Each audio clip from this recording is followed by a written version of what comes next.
बिस्मिल्लाहिर्रहमानिर्रहीम अस्सलाम वालेकुम। मौलाना फजलुर रहमान और शहबाज शरीफ के दरमियान मुलाकात में जनरल फैज़ हमीद के हवाले से क्या बात हुई है ये मैं आपको बताऊंगा।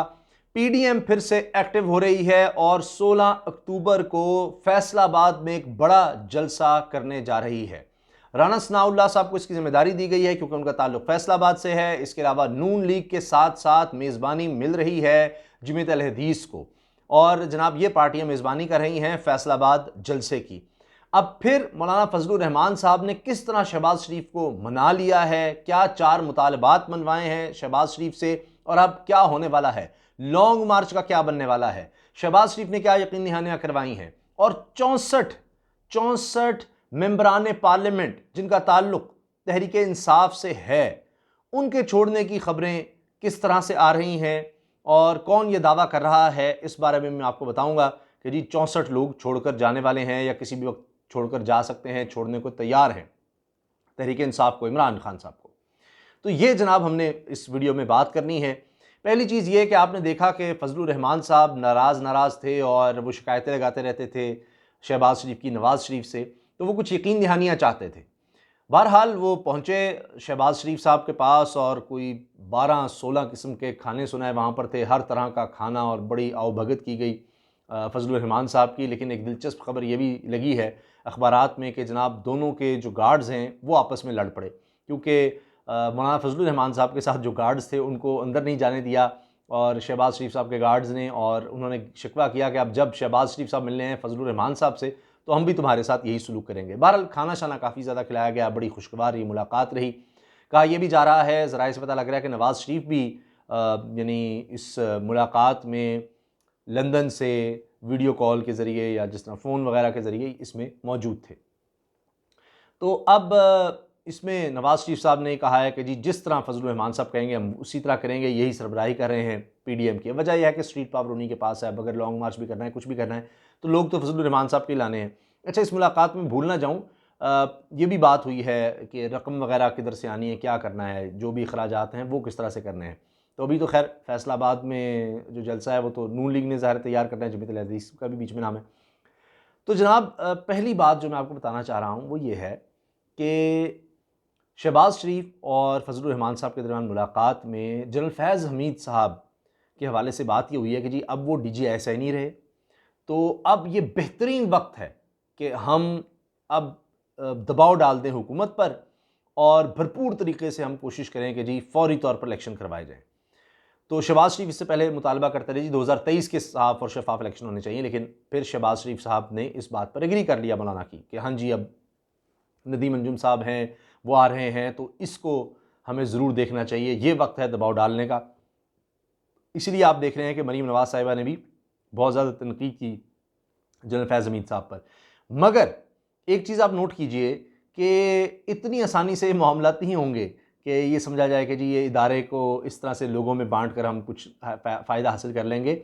इसीलिए तो आप देखिए कि फजलुर रहमान साहब और शहबाज शरीफ साहब ने पहली दफ़ा इस तरह का बयान दिया। आप देख लीजिए, फुटेज निकाल के आपको मिल जाएगा, आप देख लें यूट्यूब पर या किसी भी जगह पर, कि इन्होंने जो प्रेस कॉन्फ्रेंस की उसमें दोनों ने कहा कि जी ये जिस तरह से मिस हैंडल किया जा रहा है इदारे का मामला, यानी इमरान खान साहब का नाम लेकर कि जी इदारे का मामला, फ़ौज का मामला मिस हैंडल किया जा रहा है और इतना नुकसान, ये हमारा दिफाई इदारा है, पाकिस्तान की बका की वजह ये इदारा है, तो अब इसको जिस तरह से मिस हैंडल किया जा रहा है इस तरह तो नरेंद्र मोदी ने नुकसान नहीं पहुंचाया फ़ौज को या मुल्क को जिस तरह से इमरान खान पहुंचा रहे हैं। अब ये इशारा किस तरफ था? इशारा इस तरफ है, आप देख रहे हैं सोशल मीडिया पे मुसलसल यूट्यूब पर आप देखेंगे, आप बड़े बड़े साफ़ियों को देखेंगे कि वो ट्विटर पर मुसलसल ये बातें कर रहे हैं इशारों किनारों में, ताकि कल को कोई पकड़े तो ये कहें कि हमने डायरेक्ट तो नहीं कहा कि जी जनरल फैज़ हमीद साहब को जो हटाया गया है DGSI से, ये इमरान खान साहब का फ़ैसला नहीं है, वो नहीं चाहते थे ऐसा हो, और नदीम अंजुम साहब जो हैं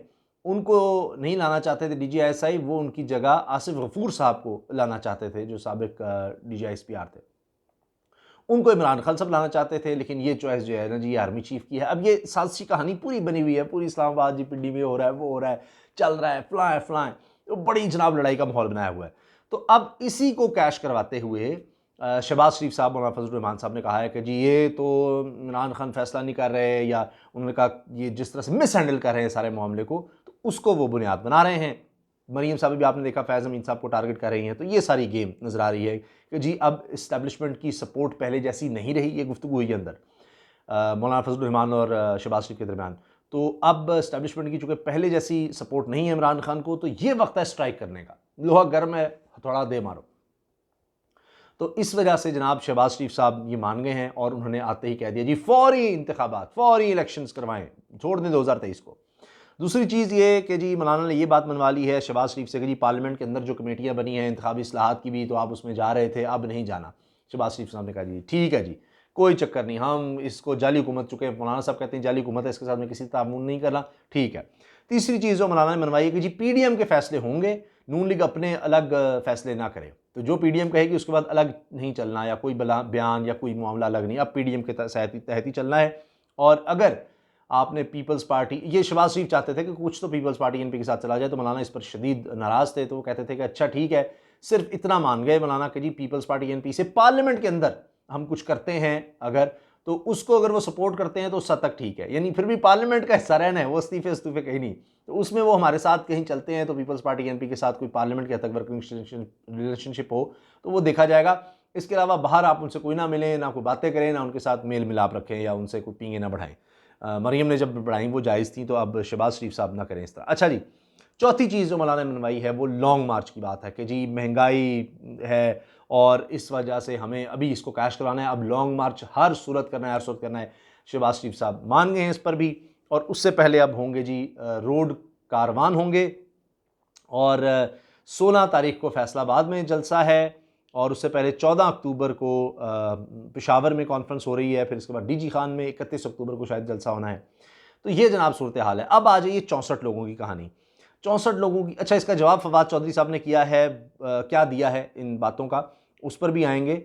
लेकिन मैं चाह रहा हूँ कि पहले ही बहुत ज़्यादा बातें हो गई। असल बात जो 64 लोगों की है वो तो मैं आपको बता दूँ। तो राना सनाउल्लाह साहब ने जब ये 16 अक्टूबर को फैसलाबाद के जलसे के इंतजामात के हवाले से PDM के लोग मिले हैं, सरबराह मिले हैं, तो उसके बाद मीडिया से बात की है, तो उसमें उन्होंने ये दावा किया राना सनाउल्लाह ने कि जी 64 लोग तहरीक इंसाफ को छोड़ना चाहते हैं। 64 लोग, बल्कि उन्होंने तो MNAs का, जो अखबार में आया है, वो जो मैंने पढ़ा है, वो MNAs का उन्होंने नाम लिया है। बाकी आप इस चीज़ को चेक कर सकते हैं वीडियोज़ में। और मतलब 64 बहुत बड़ी तादाद है। बहरहाल पार्लियामेंट की भी अगर हम कह दें कि जिसमें MP MNAs या सेनेटर्स को शामिल कर लें, तो 64 एक बहुत बड़ी तादाद है। तो ये वो कह रहे हैं।